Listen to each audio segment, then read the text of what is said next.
Antonius Mizaldus, de Mundi Sphaera, Episode 12.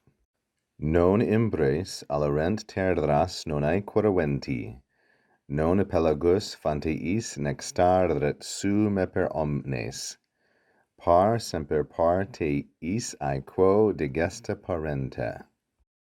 As Mizaldus continues with these contrafactuals, he says, the rain showers, imbres, would not nourish the lands. So we have imbres here as a masculine plural nominative, subject of alarent. Alarent, of course, is the third conjugation verb allo, alare, and here it is in the imperfect subjunctive, with terras, feminine plural accusative, as object. The rain showers would not nourish or support the lands, and the winds, wenti, here's our masculine plural nominative subject. We have to understand alarent. The winds would not nourish or support the seas, aequora, here in the neuter plural and accusative. The contrafactual continues in the next two lines, and now we have a pelagus, which is a neuter singular nominative noun. It's the subject. So the sea would not feed or nourish, alarent is the plural. We have to supply here the singular form, alaret, would not nourish the streams or the fountains, fontes.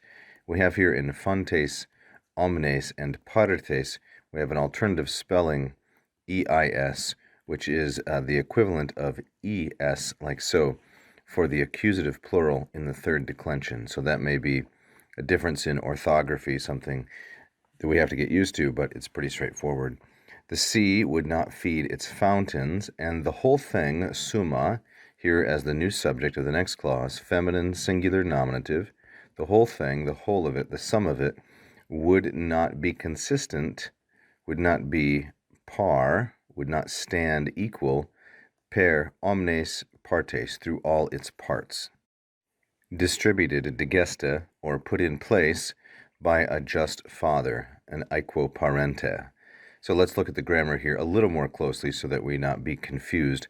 I'm taking summa as the subject, feminine singular and nominative, and par is its modifier, same gender numbered case. We could take it as the predicate, staret as the verb.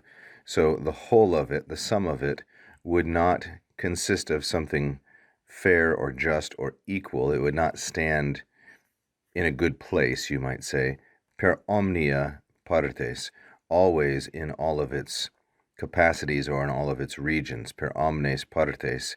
And then digesta is a feminine singular nominative, which is referring to or modifying summa, distributed or put in order. This is from the verb digero, like so, third conjugation verb, apportioned, distributed, put in order, aequo parente, by her just or fair father, meaning God here. If you enjoyed that little video lesson, please go ahead and subscribe for us, click the bell and so forth. Check out the other videos on this page, leave a comment, and please be sure to check out our Patreon page as well.